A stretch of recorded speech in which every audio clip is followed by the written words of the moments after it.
Rumpelstiltskin by the Brothers Grimm.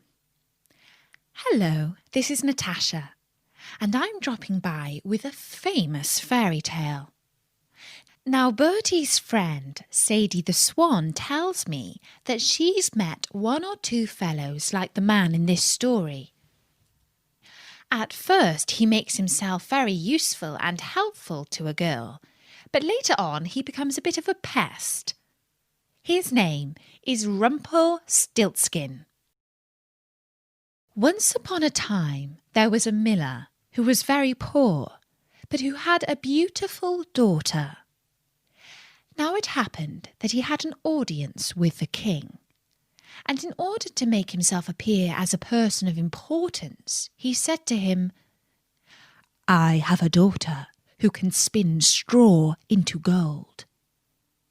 The king said to the miller, "That is an art which pleases me well. If your daughter is as clever as you say, bring her tomorrow to my palace, and I will try what she can do." And when the girl was brought to him, he took her into a room which was quite full of straw, gave her a spinning wheel and a reel, and said, "Now set to work. And if by tomorrow morning early you have not spun this straw into gold during the night, you must die." Thereupon he himself locked up the room and left her in it alone. So there sat the poor miller's daughter, and for the life of her could not tell what to do. She had no idea how straw could be spun into gold, and she grew more and more miserable, until at last she began to weep. But all at once the door opened, and in came a little man, and said, "Good evening, Mistress Miller. Why are you crying so?" "Alas," answered the girl, "I have to spin straw into gold, and I do not know how to do it."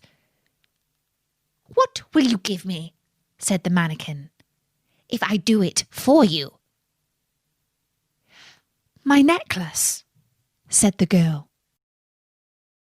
The little man took the necklace, seated himself in front of the wheel, and whirr, whirr, whirr, 3 turns, and the reel was full. Then he put another on, and whirr, whirr, whirr, 3 times round, and the second was full too. And so it went on until the morning, when all the straw was spun, and all the reels were full of gold. By daybreak the king was already there, and when he saw the gold he was astonished and delighted. But his heart became only more greedy. He had the miller's daughter taken into another room full of straw, which was much larger, and commanded her to spin that also in one night, if she valued her life. The girl knew not how to help herself, and was crying, when the door again opened, and the little man appeared and said, "What will you give me if I spin that straw into gold for you?" "The ring on my finger," answered the girl. The little man took the ring, and again began to turn the wheel, and by morning had spun all the straw into glittering gold.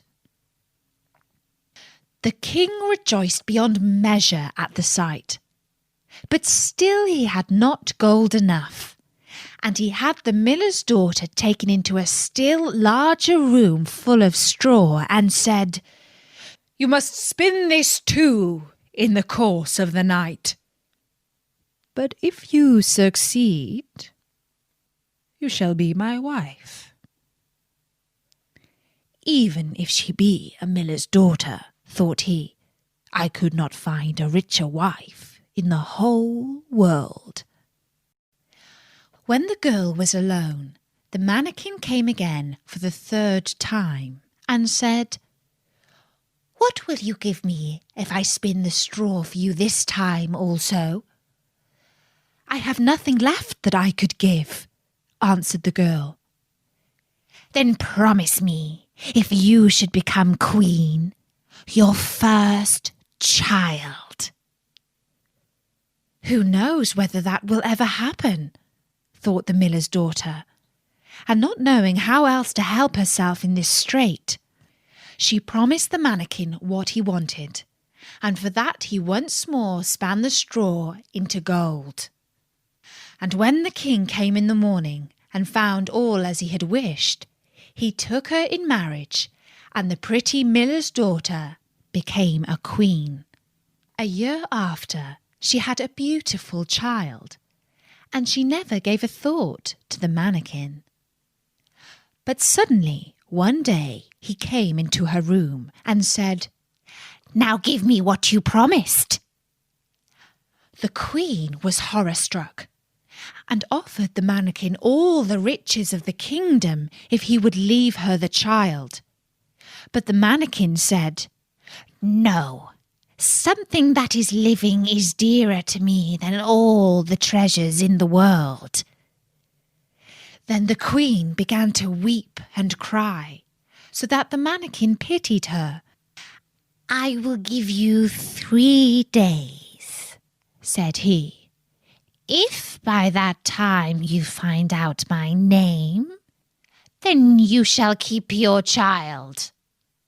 So the queen thought the whole night of all the names that she had ever heard, and she sent a messenger over the country to inquire, far and wide, for any other names that there might be. When the mannikin came the next day, she began with Caspar, Melchior, Balthazar, and said all the names she knew one after another. But to every one the little man said, "That is not my name." On the second day she had inquiries made into the neighbourhood as to the names of the people there, and she repeated to the mannikin the most uncommon and curious. "Perhaps your name is Shortribs, or Sheepshanks, or Laceleg." But he always answered, "That is not my name."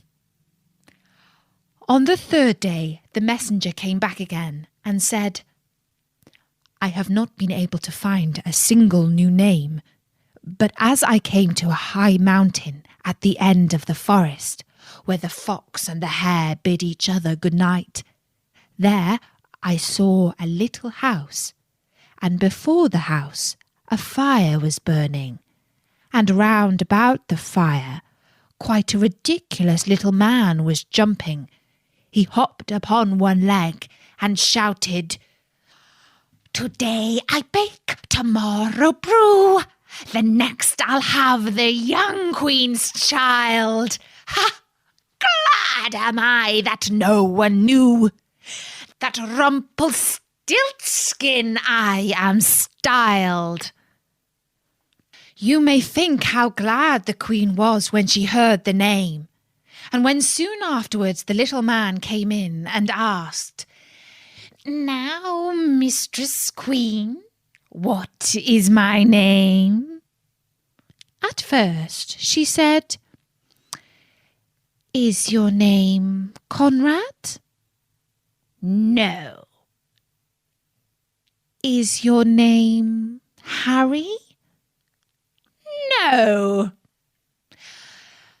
"Perhaps your name is Rumpelstiltskin?" "The devil told you that! The devil told you that!" cried the little man, and in his anger he plunged his right foot so deep into the earth that his whole leg went in, and then in rage he pulled at his left leg so hard with both hands that he tore himself in two. And that was the story-nory of Rumpelstiltskin by the Brothers Grimm. And make sure you never get into a rage like that. But you would never be as naughty as Rumpelstiltskin, would you?